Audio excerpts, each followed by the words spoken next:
NEET UG 2026 paper leak मामले पर NTA ने फाइनली अपना एक नोटिस जारी कर दिया है। उन्होंने कहा है कि जो 3 मई को पेपर हुआ था, वो 3 मई का पेपर के दिन बहुत ज़्यादा एडवांस सिक्योरिटी रखी गई थी, जीपीएस ट्रैकर रखे गए थे, एग्जामिनेशन पेपर और ओएमआर ट्रांसपोर्ट के दौरान यूनिक वाटर मार्किंग की गई थी और किसी भी तरह की सिक्योरिटी को बिल्कुल फुल प्रूफ बनाया गया था। किसी तरह का सीसीटीवी कैमरास की बहुत ज़्यादा मॉनिटरिंग हुई थी, बायोमेट्रिक वेरिफिकेशंस हुए थे, जैमर्स लगाए गए थे, 5G जैमर्स लगे हुए थे जगह जगह पर।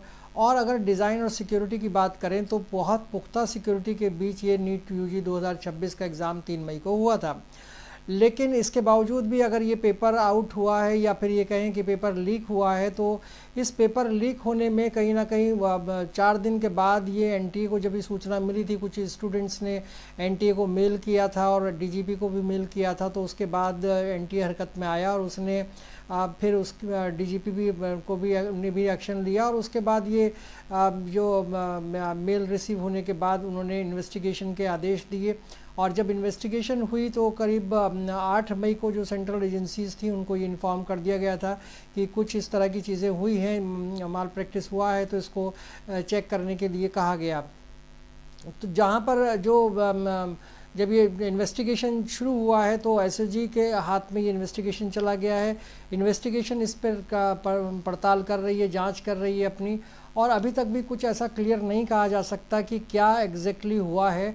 और हालांकि ये ज़रूर है कि कम से कम 13 लोगों को या तो पूछताछ के लिए हिरासत में ले लिया गया है, जिनसे जो देहरादून के भी हैं, कुछ लोग सीकर के हैं, कुछ झुंझुनू के हैं, और कुछ लोगों से और पूछताछ चल रही है, और ख़ास करके उन लोगों से जो काउंसलिंग का काम करते हैं। सीकर के अंदर विशेष रूप से जो एपी सेंटर इसका है वो सीकर माना जाता है, तो सीकर में ही ये ज़्यादा जांच पड़ताल हो रही है। और वहाँ के कुछ जो काउंसलर हैं जो काउंसलिंग करते हैं नीट के लिए, उनसे पूछताछ की जा रही है, उनको बुलाया गया है, उनसे ये पूछा जा रहा है कि ये पेपर गैस पेपर जो था वो कैसे, असल में हुआ ये है कि एक गैस पेपर था जो एग्ज़ाम से कुछ दिन पहले एक जो काउंसलर थे उन्होंने अपने बच्चों को बांट दिया, जिसके बाद ये हुआ कि वो पेपर जो था वो कहीं ना कहीं ऐसा था जिसके अंदर बहुत सारे क्वेश्चन, यानी 60-70% क्वेश्चंस वही रखे हुए थे जो नीट के एग्ज़ाम में आने वाले थे। और जो नीट का पेपर जब आया तो वो सारे के सारे क्वेश्चन पेपर्स में वो सवाल सामने आ गए जो सारे नीट के पेपर में थे, वही वो आपके गैस पेपर में भी थे।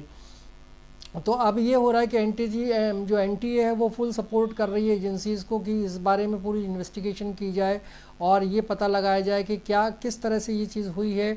डेटा टेक्निकल अगर कोई मदद चाहिए होगी तो एनटीए वो जांच एजेंसीज़ को दे रही है। एनटीए ने ये भी कहा है कि जो भी चीज़ें उनको ज़रूरत पड़ेगी जांच एजेंसी को इन्वेस्टिगेशन के दौरान, जो डेटा उनके पास है वो उनको दिया जाएगा ताकि इसमें सच्चाई का पता लगाया जा सके।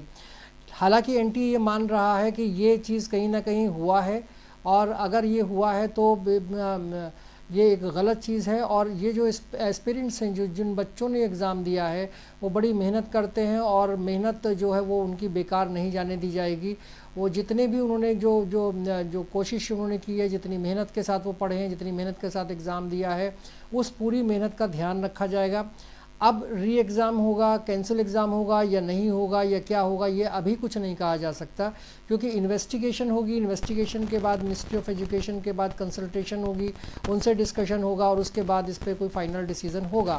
तो इसमें अभी टाइम है, तो अभी ये कह पाना कि री एग्ज़ाम होगा या नहीं होगा ये अभी मुश्किल है, या कैसे इस चीज़ को आगे बढ़ाया जाएगा ये भी अभी कहना मुश्किल है, क्योंकि इन्वेस्टिगेशन के दौरान ये सब बातें नहीं की जा सकती। वो जब इन्वेस्टिगेशन की रिपोर्ट आएगी, मिनिस्ट्री के साथ डिस्कशन होगा और एनटीए के साथ डिस्कशन होगा, तब ये कुछ फाइनली डिसाइड किया जाएगा कि किस तरह से ये होने वाला है। अब बात कर लेते हैं एसओजी के बारे में। तो जो स्पेशल ऑपरेशन ग्रुप है जिसके पास ये जांच है, वो 2 पहलुओं पर जांच पड़ताल कर रहा है। एक तो ये कि सीनियर जो सीकर के करियर काउंसलर हैं, उन्होंने जो ये पेपर बनाया था, जो गैस पेपर था, वो गैस पेपर जो बच्चों को दिया गया, जिसमें करीब 400-450 सवाल थे, और उनमें से करीब 140 सवाल जो थे वो एज इट इज़ रखे हुए थे जो पेपर के अंदर आए हैं 2026 के नीट के पेपर के अंदर। तो एक बड़ा सवाल है कि उनके पास ये क्वेश्चन कहाँ से आए और उन्होंने कैसे इसको गैस पेपर के अंदर रखा। दूसरी चीज़ ये है कि ये अगर इसको क्या एक पेपर का लीक माना जाए या ना माना जाए, इस पर फैसला जो है वो एक्सपर्ट्स करेंगे। एनटीए को, अब एनटीए की सलाह से होगा ये फैसला, और उसमें एसओजी पूरा फैसला बाद में करेगी जब ये सारी चीज़ों को इन्वेस्टिगेट कर लेगी। एनटीए की सलाह ले ली जाएगी, एक्सपर्ट की सलाह ले ली जाएगी, तब लास्टली ये होगा कि ये पेपर वाकई में लीक हुआ है या इसको क्या माना जाए। तो जो इस तरह से ये अभी इन्वेस्टिगेशन में चल रहा है, जो भी कुछ चीज़ें आएंगी वो बाद में सामने आएंगी। तो इस तरह से अगर देखा जाए तो सीकर में करीब 12-13 लोग हैं, उनको हिरासत में लिया गया, पूछताछ उनसे हो रही है। कुछ देहरादून के भी लोग हैं, कुछ झुंझुनू के लोग हैं, कैरियर काउंसलर उनमें ज़्यादातर हैं, उन सब से पूछताछ हो रही है, और उसके बाद ही ये साफ़ हो पाएगा कि क्या पेपर वाकई में लीक हुआ है या नहीं हुआ है। लेकिन अगर आपको एक चीज़ और बता दें कि इससे पहले भी ये मामला हुआ, ये पहली बार नहीं है कि पेपर के बारे में इस तरह की बात हो रही है। 2024 में भी एक पेपर लीक का मामला सामने आया था, और जब ये 2024 में पेपर लीक हुआ था तो ये मामला सुप्रीम कोर्ट में गया था, और सुप्रीम कोर्ट ने ये कहा था कि जो एक उन्होंने सारी व्यवस्था दी थी सारी दलीलों को सुनने के बाद, तो सुप्रीम कोर्ट का कहना ये था कि ये पेपर जो 2024 का था वो कुछ जगहों पर लीक हुआ है, और ये सीमित जगह है, इसलिए 24 लाख या 23 लाख स्टूडेंट्स की दोबारा से परीक्षा कराना ठीक नहीं होगा, उसे रद्द नहीं किया जा सकता परीक्षा को। तो उन्होंने ये दिया था कि 2024 में बिहार और गुजरात में पेपर लीक हुआ था, तो उन्होंने ये कहा था कि जो 67, आपको याद होगा कि 67 स्टूडेंट उस टाइम 2024 में ऐसे थे जिनको टॉप रैंकिंग मिली थी, ये रिकॉर्ड था। यानी उस समय में जब पेपर आउट हुआ था और उसमें 67 स्टूडेंट्स ने टॉप कर दिया था नीट को। तो वैसा ही कुछ जो है वो इस बार भी हुआ है, लेकिन व्यवस्थाएं जो हैं वो अब आगे चलकर एसओजी को रिपोर्ट पेश करनी है, उसके बाद फिर क्या फैसला इस पर होता है वो तो आगे का चीज़ें ही डिसाइड करेंगी। आगे जैसा फैसला आता है उस पर ये सब कुछ तय होगा कि क्या रिपोर्ट आती है इन्वेस्टिगेशन की, उसके बाद क्या उस पर आगे एनटीए फैसला करता है। लेकिन बड़ा सवाल ये है कि जब इतनी सख्त व्यवस्था थी, जब आप कह रहे हैं कि हमने जैमर भी लगा दिए था, हमने ट्रांसपोर्ट पे भी निगाह रखी थी, हमने बायोमेट्रिक भी जांची थी, सब कुछ करने के लिए सब कुछ आपने किया, लेकिन उस सब के बावजूद ये कैसे सेंध लग गई, ये बड़ा सवाल है। क्योंकि ये आसान काम नहीं है कि आपने इतनी ज़्यादा फुल प्रूफ सिक्योरिटी की और सब कुछ अपने हिसाब से आप कर रहे थे, बहुत टाइट व्यवस्था कर दी थी, उस सब के बाद भी जो पेपर लीक करने वाले थे वो कामयाब हो गए और सेंध लगा दी उन्होंने पूरे सिस्टम में। तो ये कैसे हुआ, ये जानना ज़रूरी है, क्योंकि ये एक छोटी मोटी बात नहीं है कि इतनी टाइट सिक्योरिटी के बीच में भी इस तरह की चीज़ें हो जाना, ये अपने आप में एक बड़ी चीज़ है। और ये नहीं कि एक दो सवाल हो, आपने 60 to 70% अगर सवालों को देखें तो एज इट इज़ सवाल आपके वो गैस पेपर में मिल गए, ये तो एक इत्तेफाक नहीं हो सकता, क्योंकि आप 60 से 70 सवाल ऐसे इम्पॉर्टेंट सवाल एक साथ जो है वो एक गैस पेपर में नहीं रख सकते।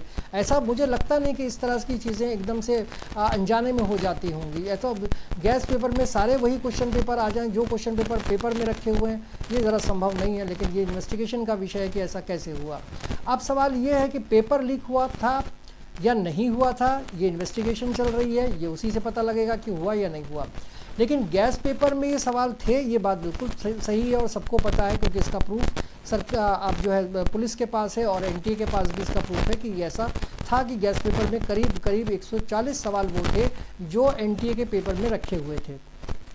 अब सवाल ये है तो क्या इसको लीक मान लिया जाए? भैया लीक मान नहीं सकते, क्योंकि ये जांच का विषय है। जांच जब तक पूरी नहीं होगी तब तक इसके ऊपर सही जानकारी जब तक नहीं मिल जाती कि क्या जांच में आया है, तब तक इस पर कुछ भी नहीं कहा जा सकता। जांच चलेगी, जांच होगी, जांच के बाद जो भी कुछ फैसला आएगा उसके ऊपर सब कुछ डिपेंड करेगा, एनटीए उस पर बाद में फैसला लेगा।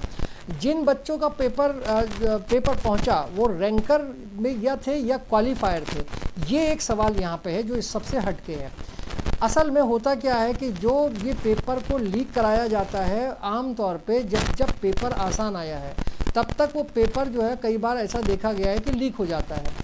उसकी वजह क्या होती है कि ऐसा माना जाता है कि जो पेपर को लीक कराने वाले लोग होते हैं वो कहीं ना कहीं जो क्वालिफाइंग स्टूडेंट नहीं होते, जिनसे क्वालिफाई नहीं हो सकता नीट का एग्ज़ाम, वो उन लोगों से मिल जाते हैं और वो कोशिश ये करते हैं कि उन कुछ बच्चों को क्वालिफाई करा दें, क्योंकि उनका कहीं पे भी ये एम नहीं रहता कि वो रैंक लानी है, क्योंकि उनका रैंक तो दूर की बात है, वो एग्ज़ाम ही पास नहीं कर सकते। तो जब वो एग्ज़ाम पास, और उनका उद्देश्य ये नहीं होता कि वो रैंक लाएं, उनका भी उद्देश्य नहीं होता, और पास कराने वाले का भी उद्देश्य ये नहीं होता कि वो उसको रैंक के लिए कहीं के लिए पेपर आउट करा रहा है। वहाँ होता ये है कि जो कमज़ोर बच्चे हैं वो किसी तरह से ये चाहते हैं कि वो एग्ज़ाम क्वालिफाई कर ले, क्रैक कर दें। उसका क्या फ़ायदा होगा? उसका फ़ायदा ये होगा कि बच्चे जो हैं वो जो जिनके पास बहुत पैसा है वही ये काम कर पाएंगे, क्योंकि आमतौर पे आम गरीब आदमी तो ये काम कर नहीं सकता। वो जो काउंसलर हैं उनको पैसा देते हैं कि आप ये सब काम कराइए, हमारे बच्चों को क्वालिफाई करा दीजिए, और अगर वो क्वालिफाई कर जाता है बच्चा तो वो उन्हें विदेश भेज सकते हैं या प्राइवेट मेडिकल कॉलेजेस में दाखिला दिला सकते हैं, या किसी और कोर्सेज में जो भी नीट से कंसर्न है उनमें दाखिला दिला देते हैं। तो उनका उद्देश्य ये होता है, और काउंसलर्स का उद्देश्य ये होता है कि वो किसी तरह से पैसा कमाएं। तो ये जो चीज़ें हैं ये कहीं ना कहीं होती हैं, और उससे जो है उसका जो खुमियाजा है वो उन बच्चों को भुगतना पड़ता है जो बहुत मेहनत करते हैं और फिर वो कहीं रैंक में ऊपर चले जाते हैं। जब ये बच्चे आगे से आते हैं तो ये कहीं ना कहीं उस रैंक को प्रभावित ज़रूर करते हैं। ये बात अलग है, ये क्वालिफाई करेंगे तो क्वालिफाई की जो लिमिट है वो बढ़ जाएगी, जो क्वालिफाई करने वाले स्टूडेंट्स हैं वो बढ़ जाएंगे। अगर ये रैंकिंग में नहीं भी पहुंचे तो क्वालिफायर्स बढ़ जाएंगे उसमें। तो अब ये सवाल पैदा होता है कि जब ये क्वालिफायर्स को बढ़ा रहे हैं, इस तरह की सिक्योरिटी के बीच में पेपर आउट हो रहा है, तो ये इसका असल में इसका होगा क्या? देखिए, इसका ज़्यादा फ़र्क जो है वो टॉप जो रैंकिंग वाले स्टूडेंट हैं जिनका रैंक आने वाला है उस पर बहुत ज़्यादा फ़र्क नहीं पड़ने वाला, क्योंकि इन बच्चों का उद्देश्य ये होता है कि वो क्वालिफाई करें, वो रैंक पे कहीं टॉप पर नहीं आना चाहते। दूसरी चीज़ ये है कि जो चीज़ें हैं वो अब जो सेंटर हैं, अब उन सेंटर्स की बात कर लें जहाँ पर ये हुआ है। तो अगर जिन सेंटर्स पर, चाहे वो सीकर में हो या झुंझुनू में हो या देहरादून में हो, जहाँ भी ये हुआ है, उन जो इन्वेस्टिगेशन अभी चल रही है, तो अगर वहाँ पे ये पेपर आउट या कहें कि गैस पेपर मिला है बच्चों को, तो उस गैस पेपर में कितने सेंटर पर ये हुआ है? मास लेवल पे तो हुआ नहीं है, क्योंकि कुछ सेंटर पे ये हुआ होगा। तो हो सकता है कि उन सेंटर्स पर जहाँ ये सब चीज़ें हुई हों वहाँ पर दोबारा से री एग्ज़ाम करा दिया जाए, लेकिन अभी श्योर नहीं है, करेगा तो एनटीए फैसला। अभी ये हो सकता है, क्योंकि ये व्यवस्था दी जा सकती है कि भाई कुछ जगह पर पेपर जो है वो लीक हुआ है या कहें कि गैस पेपर में आया है, तो उस जगह पर उन सेंटर्स पर एग्ज़ाम को दोबारा करा लिया जाए। बाकी तो अभी एनटीए के ऊपर है कि वो एनटीए क्या फ़ैसला इस पर करते हैं। वो रिज़ल्ट तब आएगा जब पहले जाँच हो जाएगी, जाँच के बाद फिर क्या फ़ैसला होगा वो बात की बात है। कट ऑफ के जहाँ तक सवाल है, कट ऑफ पर इसका बहुत असर पड़ने वाला नहीं है, क्योंकि कट ऑफ जैसी थी वैसी की वैसी ही रहेगी, क्योंकि जो ये बच्चे हैं इनका उद्देश्य कट ऑफ को आगे पीछे करना नहीं है। ना ये कट ऑफ वाले बच्चे हैं, ना ये कट ऑफ में आना चाहते हैं। ये क्वालिफायर बच्चे होते हैं जो क्वालिफाई नहीं कर पाते, वो पैसा देकर ये सब चीज़ें करते हैं। तो इस तरह से अगर देखा जाए तो इससे कट ऑफ पर बहुत ज़्यादा फ़र्क पड़ने वाला है नहीं। हाँ, जो चीज़ें हैं कि 15 से 20 तक ऐसे बच्चे ज़रूर बढ़ जाएंगे जो क्वालिफाई नहीं कर पा रहे थे, वो क्वालिफाई कर जाएंगे। अब सवाल ये होता है कि जो आपका जो कट ऑफ है वो कितना रहने वाला है अगर ये सब होता है। तो कट ऑफ के बारे में जो एक अनुमान लगाया जा रहा है वो 600 प्लस है। हमेशा ये बात मैंने बोली है और ये बात कई हद तक सही भी है। आप जब रिज़ल्ट आएगा तो देखिएगा 610, 620, 630 लास्ट है। तो ये जो है यहाँ से शुरू होगा 600 से ऊपर 600 प्लस में, और 20 तक भी जा सकता है, 30 तक भी जा सकता है, इसके ऊपर जाने वाले की उम्मीद नहीं है। तो अब आप ये मान लीजिए कि 620, 630 आपका कट ऑफ रहने वाला है। अब जो हालात हैं उनकी बात कर रहे हैं। अब जो पेपर ये लीक हुआ है इसमें जो 140 सवाल थे, उन 140 सवाल में ज़्यादातर सवाल बायो के और फिज़िक्स के थे। ये एक मज़े की बात है कि बायो में ज़्यादातर पेपर जो है वो ज़्यादा क्वेश्चंस आते हैं, वो लीक हुआ, और फिज़िक्स हार्ड होती है। तो उन्हीं पेपर्स को गैस पेपर में रखा गया और उनमें से ज़्यादातर क्वेश्चंस को 140, आप सोच के देखिए कि 140 क्वेश्चन का आ जाना वहाँ पर, ये एक अपने आप में बड़ी बात है कि इतने सारे क्वेश्चंस एक साथ कैसे वहाँ पर रखे हुए हैं। जब आप 180 क्वेश्चन कुल टोटल पेपर में होंगे और उनमें से 140 क्वेश्चन आपके गैस पेपर में रखे हैं, तो ये तो अजीब सी बात है कि ये कैसे हुआ। और उनमें ज़्यादातर बायोलॉजी के और फिज़िक्स के सवाल थे। तो अब ये है कि मास लेवल पर तो इसको हम नहीं मान सकते कि मास लेवल पर बहुत बड़ा कहीं आम पेपर लीक हुआ है, मगर ये ज़रूर है कि कुछ सेंटर्स पर ये लीक हुआ है और ये बात सब मान रहे हैं, सब चीज़ें सामने आ चुकी हैं। अब ये देखना ये होगा कि इस पर एनटीए क्या फ़ैसला करता है, पहले जांच रिपोर्ट क्या आती है और जांच रिपोर्ट के बाद फिर एनटीए इस पर क्या फ़ैसला करता है। जो गवर्नमेंट से, जो एजुकेशन मिनिस्ट्री, उससे कंसल्टेशन होगा, उसके बाद ये तय हो पाएगा कि एग्जैक्टली क्या होने वाला है। ये अभी क्लियर नहीं है, अभी सिर्फ इतना है कि जांच चल रही है। जांच जब पूरी हो जाएगी उसके बाद ये तय होगा कि क्या री एग्ज़ाम होगा, मुझे लगता नहीं कि होगा, क्या कुछ सेंटर्स पर री एग्ज़ाम होगा, ये हो सकता है, और इसके अलावा जो क्वालिफायर्स हैं वो थोड़े बढ़ जाएंगे, ये तय है। लेकिन कट ऑफ पर इसका बहुत असर पड़ने वाला नहीं है। आपको मेरा वीडियो कैसा लगा, इस पर अपनी राय ज़रूर दीजिएगा, लाइक कीजिएगा, शेयर कीजिएगा, कमेंट कीजिएगा और चैनल को सब्सक्राइब ज़रूर कर दीजिएगा। Thank you so much.